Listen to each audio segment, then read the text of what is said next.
ice cream, logical cream, flavors. Let's make a move, get away, what's your flavor? Tell me what it is again. What you like, get it twice, what's your style? Let's get crazy, let's get lit, let's get wild. Take you out, show you off, what's your flavor? Tell me what it is again. Anywhere in the world, take you mild. Show me the real, you go and let it out. Your flavor, vanilla minks on brown cones, rainbow sprinkles on your AP two-tone. What's going on? What's going on? It's your boy, we here on 95 South TV. Once again, first and foremost, I want to thank God for this opportunity to be able to come on this platform, have great guests and great conversation. Secondly, I want to introduce my right-hand man, Mr. Barry White Jr., voice himself. You know what I'm saying? Great. What's going on? All right, what's happening, man? What's happening, man? Glad to be in the land of the living, you know. Another day, another choice, another day to get it right. All right. So, man, go ahead and introduce this young man, you know what I'm saying, and this great artist and musician himself. So go ahead and introduce us so we can get this thing cracking. All right, man. We have none other than Big Frank 302, ex-Penn Franklin, by the way of the Garden State of New Jersey, now residing in, Delaware, the first state. Songwriter, artist, vocalist, vocal coach, content creator, film producer, and most importantly, a great father. Welcome, my brother. Good morning, fellas. I just want to start by saying thank y'all for the opportunity to, get my art out there. I appreciate y'all. Yes, sir. So, Frank, man, you've been rocking since about 2009, man. It's been a long time. So, man, when people ask you the question, who is Big Frank 302, what type of answer is that for you? Well, I mean, it's a complex answer that I give, but Big Frank 302, he's the artist, he's the rapper, he's the singer, he's more so just the front man, the face of the music that I provide. Now, Penn Franklin is actually the author who, sits in that room and put pen to paper and make these things, become a tangent thing. And Roosevelt Thomas is the person they put the check name in. I can dig it, man. So, man, how did this all start for you as far as, being musically inclined, being a person who wants to share your gift and impact the world, with the gift that God provided for you, man? So where and how did it start for you? Well, that's a great question. I actually, apply the motto that music is what feelings sound like. I come from a big musical family as far as with my father and my uncles. They started music back in the day, my mother. But my real passion as far as for the music came when my sister, Jamie, rest in peace, she actually passed away. But she actually had a deal with Michael Bivins when she was 14. And I guess they had like a tour or something that they was, about to go on. And my grandmother, being the elder of the family, she said that she didn't think that a 14-year-old girl should go on tour with all those men. So I watched my sister cry for a week straight. And when I seen that, it was like something in me was like, well, I'm a young man. They can't tell me I can't be around men. So I'm going to try to live vicarious, live my sister's dream. And ultimately what ended up happening is me following her footsteps. I had a passion for music and for writing. And before she passed, she literally was my biggest fan. So I definitely have to give my inspiration to my sister, Jamie. That's great. That's great, man. That's a nice sentiment to your sister, her music and her still living on through you. That's great, man. That's great. So man, you wrote some songs for some heavy hitters. Absolutely. You've been in some studios, we talking about working with Sony, we talking about Mary J, we talking about Music Soul Child, we talking about well, this is what I'm saying. Before we get into that, we're gonna talk about the story you told me on how the pastor scooped you up and wanted you to travel and play for him everywhere he went. So how did it come about with you working with the pastor? Well, you know, me and my family, we ended up, you know, I guess the best way to say it is we ended up going to a church, you know, you trying to find a church family, and we adopted to one. And once the pastor heard me sing, you know, it seemed like every service he was like, all right, I want you to, you know, come sing. But after he seen that, the draw of, you know, how many people we can get, you know, to feel more comfortable, and just, I mean, 1 week, maybe 3 of my family members came. The next week it was 10. The week after that, it was, you know, all the pews was filled up. So he approached me. He just said, listen, everywhere I go to travel to, you know, preach the word, I want you to come with me. And I want you to do is usher in the spirit before I preach. He said, I feel like God has a hold on your voice, and I would like to share that. And it became a weekly thing. And I just want to give a shout out to Heaven's Way Baptist Church for allowing me that opportunity as well. Okay. So, you know, you have that penmanship. So when did your pen game get so exclusive, and how did you get into the music publishing business with your pen game? Not your voice, but just with your pen game as a whole. Okay, well, with the pen game, I guess my first big break would be 2007. There was a running back coach named Todd McNair for USC. He was the running back coach for the college. And he called my phone and said, hey, I heard some of your songs on MySpace. And he was like, I would love to fly you out here to Cali and, you know, let's work on a project. So he honored his word. He flew me out, and he was doing a movie with Spike Lee called Go Now. And I gave him like a 10-track submission, and he liked 7 of the 10 tracks. But then as far as when the deal was constructed, it was actually formed. The whole score, the whole soundtrack of the film was literally themed around my submission. So they ended up using 4 records from my submission pack. And that was my biggest, it was my first big deal in publishing. But for those 4 songs, it was $40,000. So ultimately what ended up happening is they gave us half of the money. And when it was time to recoup and, you know, close that deal, everything fell apart. So my manager at the time, she just was like, well, there is a way we can still get the money, but we would have to sue Spike Lee's publishing company. And because I didn't want my introduction or inception to be like, I'm suing Spike Lee right off the gate, I decided, like, you know what? I got the experience. I got half of my money. Maybe those keys will open up other doors. And I got plenty of songs like that. Let's keep it going. And I decided not to sue. Okay. Icon? Yeah, so it's funny what to say this. We say about MySpace, because we have musicians on here all the time, and you know, the ones that's been around that long, they always have those MySpace stories. I remember my brother back in Florida back in the day, and we had so many MySpace stories where, you know, with different artists and producers and stuff. And I'm like, you don't really hear them stories when it comes. Everybody's so much in like YouTube and TikTok, and Facebook, but you don't really get those stories like you did the MySpace stories. So I got out there, you know what I mean? That, you know, it's funny how they got rid of MySpace so quickly, but MySpace was, you know, it was probably, to me, the best networking system that was ever created for me. I feel like, as far as networking or whatever, because I think people was more humble and more like want to be more interactive back then for whatever reason. But anyway, I was gonna ask you about the R&B music. I listened to the song Locomotion, and Ho like it. So you're gonna have to explain Ho like it. But where do you feel like your importance is of R&B? Because for years, it almost, you know, how years ago they said hip hop was dead.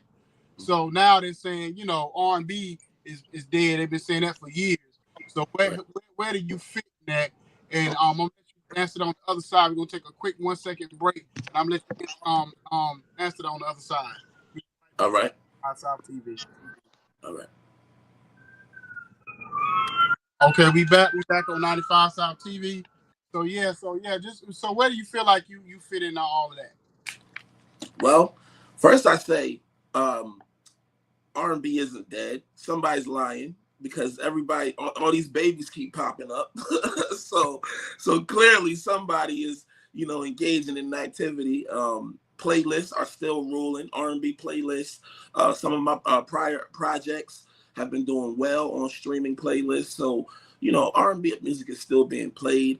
I believe that because hip hop still is the most popular genre. I challenge myself. R&B is the lane that I choose, but as far as writing, I'm gonna be honest. I'm literally trying to write a song as good as Happy Birthday, where I can touch the world. That's the type of criteria that I hold myself to. But in regards of R&B, I mean, I encourage love. Like I said earlier in the interview, music is what feelings sound like. So I'm just doing my part of encouraging people to get into their bag. Okay. So song "Ho Like It." Explain the concept behind that. You said what is it? What is it? What's it called? "Ho Like It"? No, how you like it? How you like it? Okay. No, I could be wrong. All right. I was like, "Ho Like It." How you like it is the conversational piece right before you might meet your partner and that there's chemistry, you feel it. How you like it is basically you getting to the conversation right before you guys connect. Instead of you taking your time and trying to learn your partner, be direct. Ask them exactly what they want, how they like it, how they want to be treated. And this song is just encouraging that. It's basically telling young men, go for it. See, the message in my music is always geared towards the young men. My message is, you was a man before her, you're going to be a man after her. That's my message. So it's funny you say that because my son, he was in a group called R&B called Dove. And they was kind of like the cross between Jagged Edge a little bit and Pretty Ricky. Okay. And I talked to him about it one day because they got some ratchet type stuff in their music, and but it's good. It's good, but it's a generation. He said, "Well, Dad, to be honest with you, a lot of the women nowadays want a man to be that direct." And I'm like, "Really?" Because like y'all kind of maybe a little bit too direct, like the way y'all come at these women. So in your not to get too much in your personal life, but in your personal life, as you navigate over the years, have you seen in change in how to approach a woman, or what a woman is accepted and not accepted? Well, first off, that's a great question. I will say that as time progressed, I believe we got a little bit more sensitive. Like I said earlier, people are lying. They can say they don't like this, or this is too vulgar, or being direct is too much. But in reality, that's exactly what they want. I believe that as long as you can word it in a way that is, not discrediting, I feel like, you ultimately going to get to the same goal, which is capturing their attention. So in my music, what I decide to do is I try to keep it, I will say, if not R-rated, because some of my music is R-rated, but I would say I would try to make my music where you can play it for your aunties and even grandma if she got a couple times to get on the good foot, you know what I mean? But it's really tailored towards my audience, which all my audience has grown. Like you said, we went through the MySpace era. So what I like to do is identify with them and, just let them know that I'm with them. My music, it sets the tone. You put this playlist on and just see how much laughter and love and joy and smiling, like you'll see how much actually comes across. Okay, so how much of your music is personal experiences and how much of it is just something or an idea? All of it. I tell people all the time, the hardest part is living these records. Writing it is the easy part, and one thing that I try to stride on is when I write my songs, I try to make it about one person. That way, when I play the song for that person, and if they like it, my job is done. It's almost like it don't matter what nobody else like. We just put it out because what it does is it grows legs on its own. You know, I have records that came from 2009 that I didn't even know was going to do so well, but it ended up being one of my biggest wedding songs. And to this day, I still sing it. So, you know, like I said, I try to make it extremely personal, but I try to focus it on one person. So has any of your record ever got in trouble though? Like any record wrote? Absolutely. Absolutely. I mean, you know, you can't throw fists and you can't throw stones and hide your fists, you know. So that's why I say poetically, I try to make sure my words match that medium of not discrediting anybody, because that's a consequence everybody ought to deal with. However, if I put the message in my music where I'm trying to educate and I'm trying to uplift and, like I said, encourage love, they usually don't have no blowback. Like, I don't get into a lot of trouble. Jacob will tell you. One question, I'm gonna throw it back to Jacob. I don't know if you got any Christmas material. So because I told my son, I said, you know, if y'all ever created a Christmas album or a couple of Christmas joints, and think about Christmas music, it lasts forever.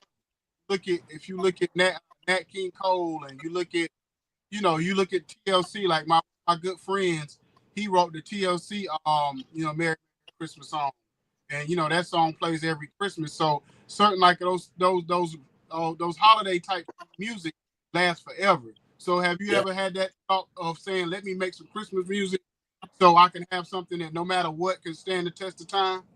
Absolutely. 2016, I released my first Christmas record called All I Want Is You. And when I tell you, I've been collecting royalties every year since. It's literally a layup. It's like not only Christmas, I encourage artists to do every holiday. Anything that we celebrate, be a part of that timeline. And you'll be surprised how, if you keep the consistency, how it will take care of you later. All right, Jacob. Well, it's funny you say that about Christmas, man, because my nephew is autistic, right? Mm-hmm. And his favorite Christmas song is by Mariah Carey. Okay, all right. I heard him play this song, Frank, probably about 20 times back to back. Okay. I said, she must be talking to him personally, man. Shout out to Mariah. Shout out to Mariah. So, Frank, man, we talk about your projects and you as a singer, a vocalist, and a songwriter, man. But the instrumentation that you picked up and learned how to play instruments, man. Let's go into a little bit about what it means to you to know how to play a few instruments. Well, I have to first give that credit to, I had some amazing mentors in my life. We actually just lost one a few months ago, Mr. Dean Martin. Mr. Martin taught me the importance of, real music. I would say music theory 101. Also, shout out to Mr. Dean from Dover High School, Dover, Delaware. He knew I had a voice, but he felt like, no, I want to develop your whole game.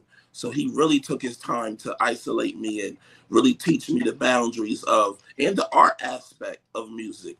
So I do play the keyboard. I play the piano. I also play acoustic guitar. And I just love music. In my last interview, I was telling them, like, you'd be surprised, like, because music has blown open so wide, you'd be surprised that a lot of these radio or recording artists, they can scream and yell their songs on stage, but get them in an intimate room and they can't speak it they can't sing it at a natural voice. Like, and that, like, to me, that tells me something. It tells me, like, they know how to put the show on, but essentially, I don't know if they all the way have that passion for music. Because if you can sing your record loud for 50,000 people, that's one pressure. But if you can stand in an elevator and calmly sing that same record and have the same emotion, that shows me vocal control. Okay. Yeah. That's a very interesting point. And so, man, when you are teaching vocal lessons and you teaching from the diaphragm and you talking about the octaves, the runs, and how to break down your tone on the bridge and how to have a clean and a crisp falsetto, because I heard people have a falsetto, but they falsetto be really rough and hard. It don't be crisp and clear. You know, like Prince had a great falsetto. You know, Maxwell got a great falsetto. You know, Usher got a pretty decent falsetto, but Nate falsetto, my God. Like, well, you know what that is, though, Jake. You know what that is. As a vocal instructor, I show my children, and because I try my best to only work with children in the vocal class because their innocence and their hunger is genuine.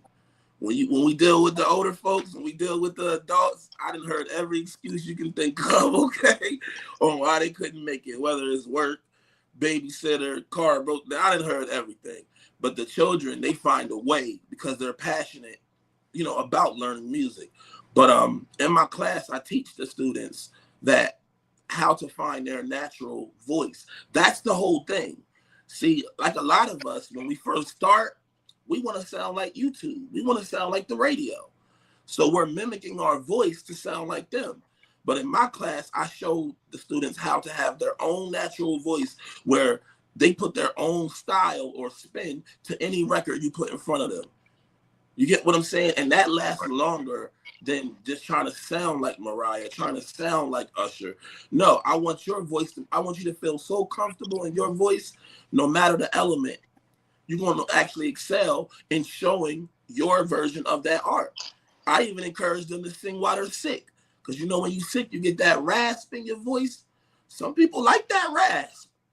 You know what I'm saying? So, right. you know, I include that into the repertoire of their curriculum on how to learn this music. Okay. Icon? We'll take a quick 1 second. We'll be right back. All right, we back here on 95 South TV. So basically, when you writing for like these major artists, or you had your opportunity with these major artists, how much was it where you were writing specifically for a person? How was it where you just had records laying around? You know what I'm saying? Or you know, had songs laying around that you ended up excelling in opportunities. Okay, that's a great question. I actually like it better when I'm in studio with the artist because I'm able to pull off of their heartstrings. I can, you know, 85% of communication is nonverbal. So I like to actually build with that artist and really construct the song tailored around their feelings and emotions. However, there has been some times where, like Jacob said, when we were with Sony, I would just drop the songs in the Dropbox and they literally would just, you know, create like just legs of their own and go from Rihanna to, you know, all of these different mainstream artists. Now, I do have a story for you, though. When we did the Music Soul Child project, I was writing with another artist named Latif. So Latif has had his R&B success as well in the early 2000s. And I remember music was like, well, you know, let's just give me the notes, but give it to me straight, like no runs, no nothing. I just want to hear the notes and I want to match them with the words and we'll take it from there. So that's what I did. So we cut from lunch, had some lunch. Latif comes in and he's like, oh yeah, that sounds good. The only thing that's missing is that he starts running all over the track, right? So I'm confused at this point. I'm like, music just said that he didn't want no runs. But to my surprise, they were all going off in the studio. The producer, Bishop, I mean, he was like, yeah, we want both of y'all on the song. So the reason why I didn't panic or look at it as competition or none of that stuff that, you know, they try to do, I would say, in hip hop, is because I still got paid. I still got credit on the record. And it was an amazing opportunity to even be in the room with all those fellas. See, my approach is always humble because I'm not the designer of this. Like, God allowed me to even be in that circle. So I took advantage of that opportunity the best way I could. But as long as Music Soul Child had the best work possible, I felt like that was the end goal. And we definitely accomplished that. Okay. So based on the artists you work at, what's the, I guess, what's the person that you work with or the people you work with that you was like surprised, like by the humility or how they, person or, just whatever it was in the studio with you was working with them that you was, that maybe grew into a friendship or whatever. So who was that artist? Well, I would actually give that credit to not even an artist. He's a comedian. One of my mentors, Faison Love. We know him as Big Worm. When I went to that deal for Spike Lee, when I was in California for that deal, I actually spent 2 days with Faison Love. He was like, man, I'm gonna bring you around some real studios. And he ended up taking us to a studio called G1. G1 is DJ Quick's brother. So they were so impressed with my music, they wanted me to stay another week. And during that time, I was recently married. I had my first child, and I didn't want to miss my son's first Christmas. So they were calling me back to back. You got to fly back. You got to come back. But I appreciated Faison Love because he opened up the doors and showed me on the West Coast, how they really do. They stick together. He put me in the studio with EST, and EST was showing us records that he wrote for Beyonce. It was nuts. It was like Faison Love elevated my industry contacts in one connection. So I would literally say Faison Love was probably the best actor that gave me an opportunity to expand my art. So who was that you met that you like? Okay, when I meet this person, or when you met that person, you had to keep your composure and not act like what I'm saying over that person. That's the easy one. That's the easy one. That was Patti LaBelle. In 2006, I used to also sing background for an artist named Young Steph. He was the first R&B child on Rockefeller Records. So look out for that too. We trying to get him to we would love to bring him to your platform as well. We want to get his story out there, but he gave me an opportunity to sing background at the Phillies game. It was Phillies versus Mets, and they're rivals teams. So we sung "Take Me Out to the Ball Game" at the 7th inning stretch on top of the Phillies dugout. So you talking about 33,000 people. It was the first time I had to sing with the earpiece. I've never done that before. Like it was just a moment. And when we got done singing, everybody cheered. It was a great time. They ran us back to the locker rooms. Now we're in this locker room changing. I got my shirt halfway on, halfway off. Patti LaBelle was accepting an award because she's from Philadelphia. So they were giving her an award that day. And we did such a good job. She just wanted to come to us and tell us that we did a great job. When they opened the door, she came in and she said, "Hey, you did so good." And she touched my arm. But mind you, my shirt was halfway off. So when she touched me, I just was like, I froze just for a second. You know what I'm saying? Because that's what they call, that's Aunt Patty. You know what I mean? So yeah, Patti LaBelle was definitely one of my best encounters with that. Yeah. Okay, well, I got one more question. Right, because I got to ask, because I always do the good, the bad, and the ugly. So I got.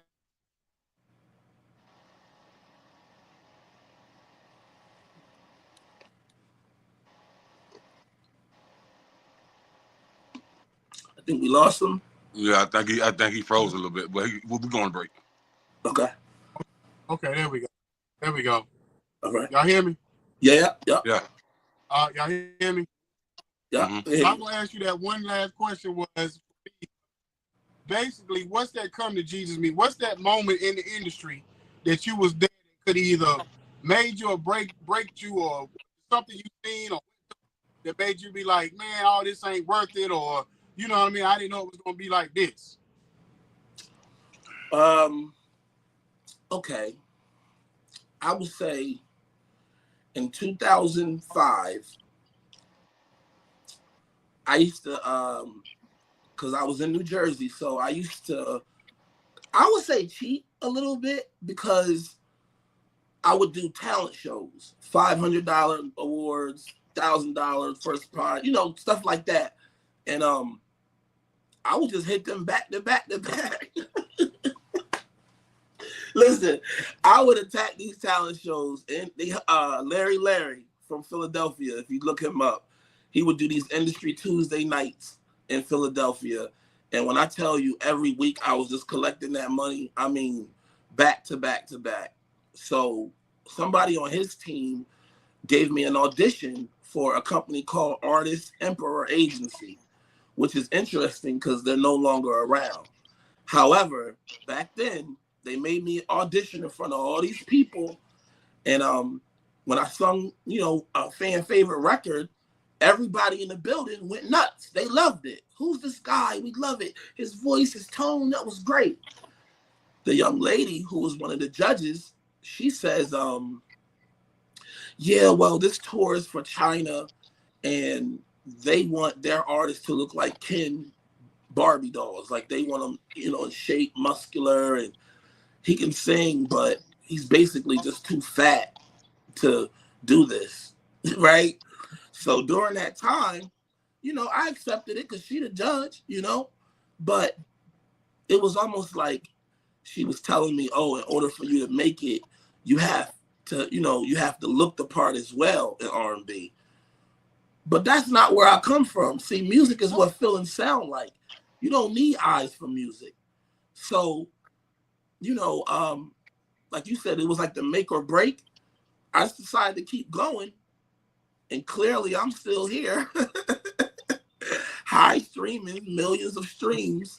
So we proved her wrong in that theory. And once the internet blew music open, it changed everything. It didn't matter what you looked like. It was about if you were sincere in your approach. That's right. Yeah. All right, Frank. So let's tap in about the business side of Roosevelt Thomas. All right. The business side of Roosevelt Thomas. Yeah, the government. Yeah. So absolutely. So the business side of Mr. Thomas on how you as an artist, as a songwriter, as a content creator, worked your way in to run festivals. Like we talking about Paul McCartney, you know, we talking about MC Light, we talking about Big Daddy Kane, Dana Dane. We talking about you running major festivals.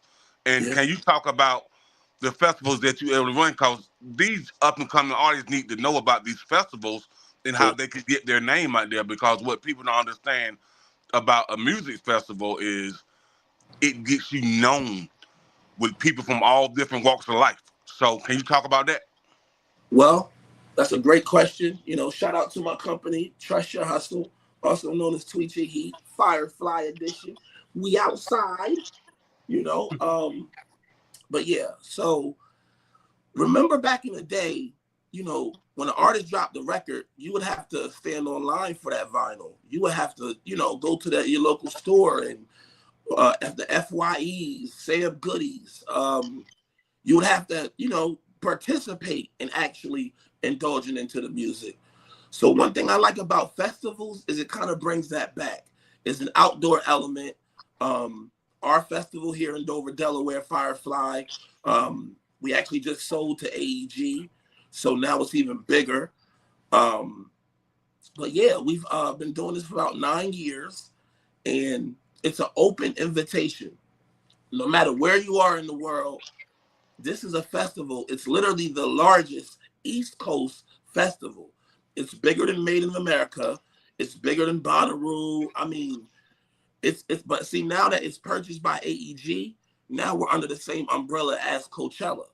See, for the first 7 years, we were actually in competition with Coachella and you know, all the Western festivals that's out there. But now that we're under the same umbrella, it's about to get spooky. You hear me? It's about to get spooky. We have 7 stages. Every genre of music you can think, from country to pop. Like you said, Jacob, we've had Paul McCartney, we had Eminem, we've had Kendrick Lamar, and every year we just get bigger and bigger. So I would just say, if you have any interest, if you're an artist that's listening to this, if you have any interest on getting into the festival market, please hit up tweetyourheat@gmail.com, Chatterbox, Exquisite PR Firm, Trust Your Hustle. I mean, tap in with those links and we'll get you connected. Yes, Oh, sir, so yes, sir, Jacob, yes, that means sir. we're gonna be there.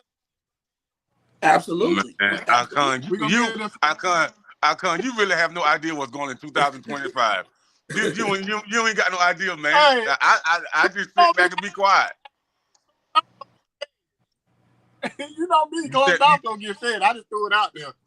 Absolutely. Absolutely. Yeah. So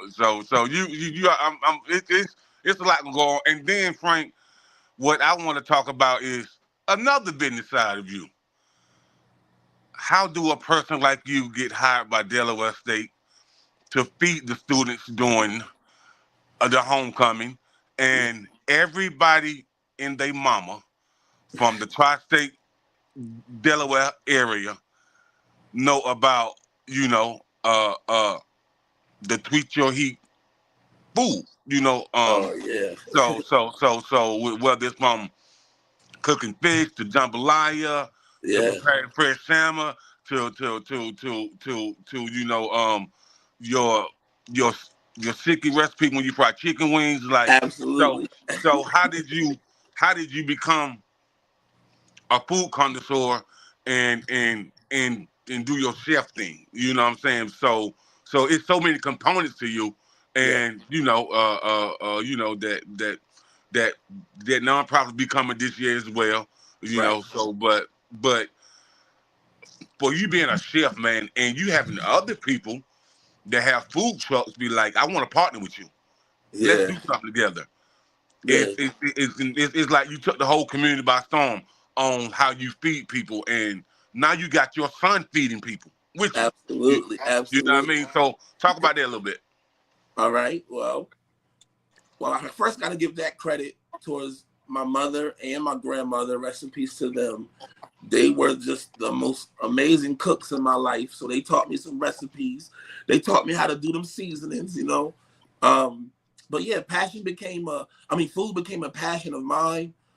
I would say about 7 years ago, maybe 8 years ago.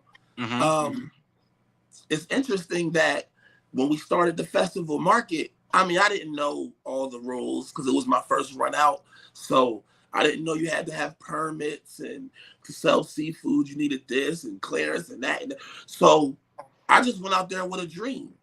I went out there, I said, I want to sell my food right there. Set up shop. The fire marshal came. Everybody who, were doing their job, they came. They say, hey, you can't do this. You have to have permits. You have to have clearance. I said, what is it going to take to make that happen? Jacob, when I tell you, these people tasted my fish and supported me, and like literally just like that, I knew I had something. Mm-hmm. So what we did was we kept building. And 2018 was our biggest year. We actually had 5 different kitchens in the festival field because we had 4. That year we had 6 stages. So I wanted a kitchen by each stage. When I tell you, it took so much belief.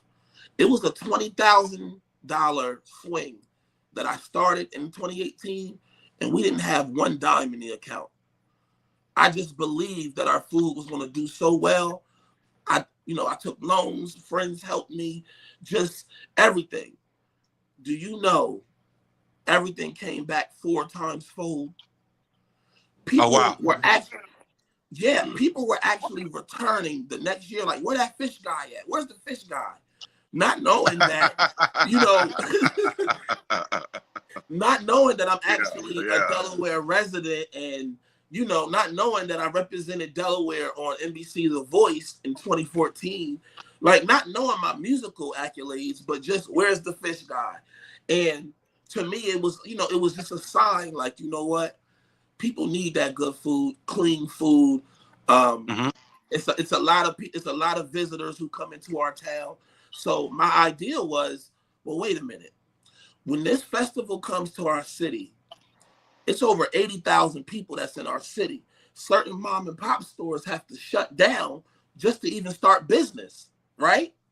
They have to shut down for that weekend because the traffic is just ridiculous. But I thought to myself, wait a minute, this is our community. This is our backyard. If I don't care if you sell broccoli. If you sell broccoli, you're going to sell the most broccoli when there's 80,000 people to do so.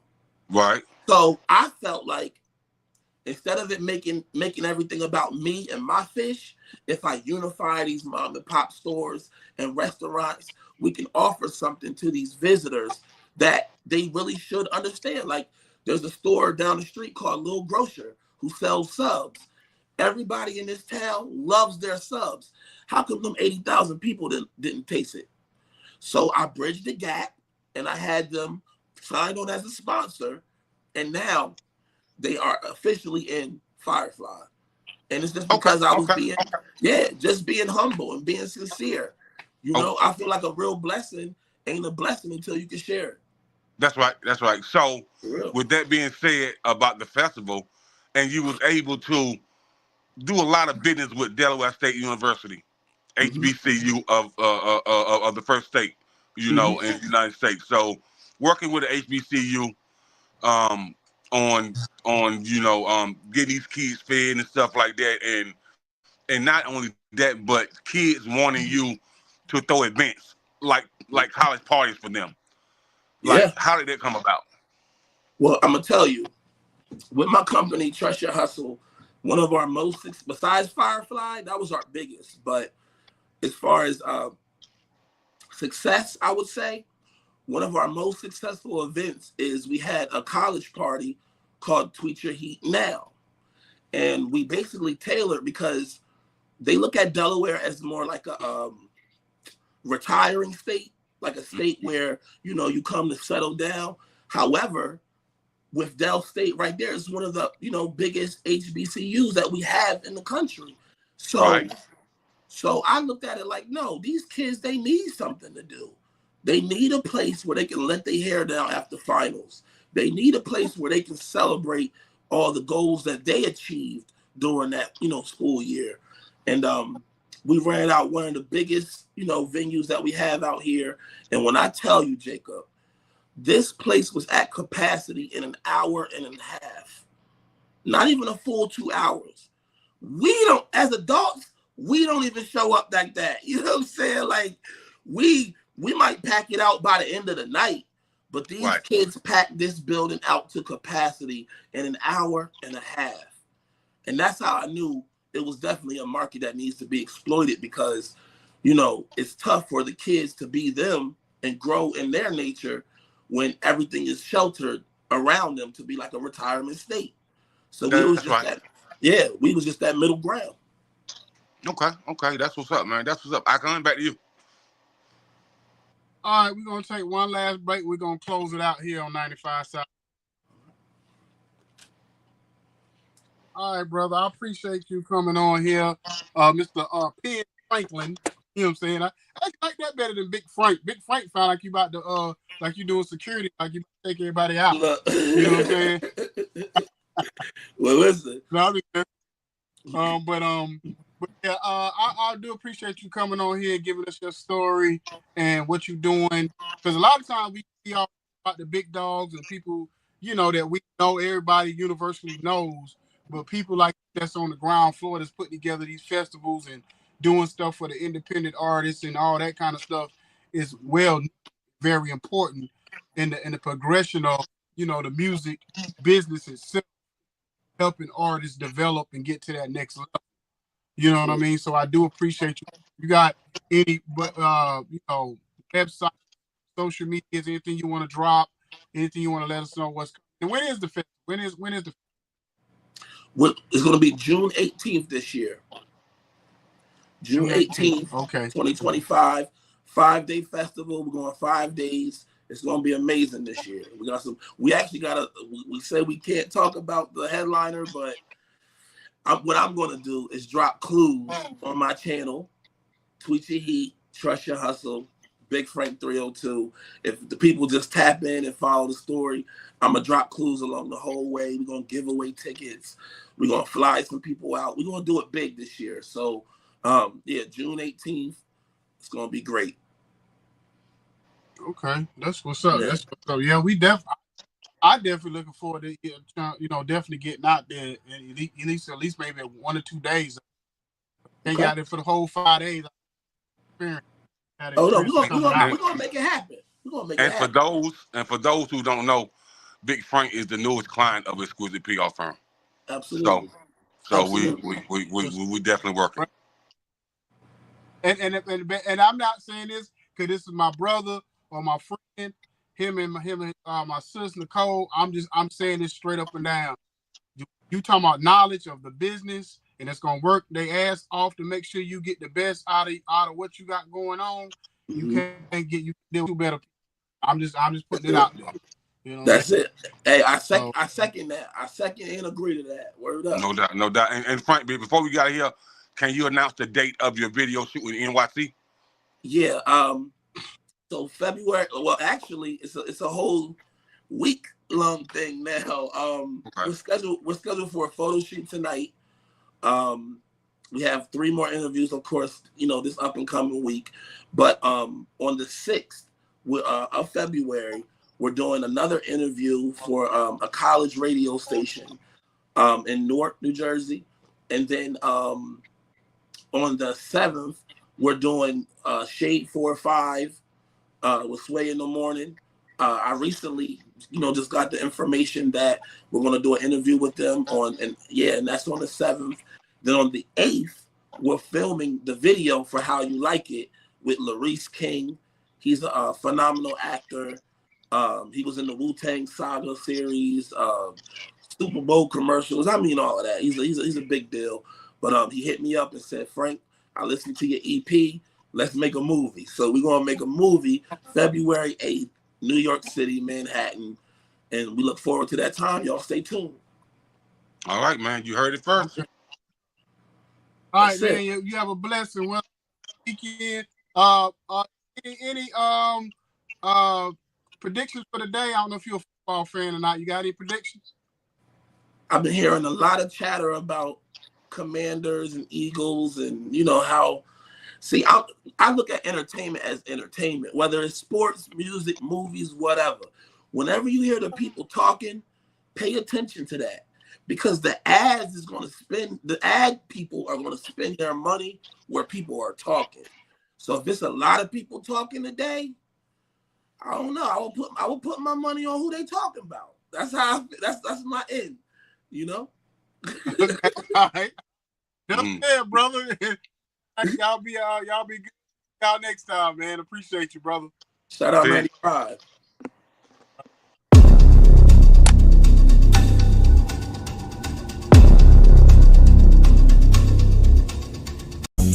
Brown skin girl, and she knew I was out to go and clear my mind.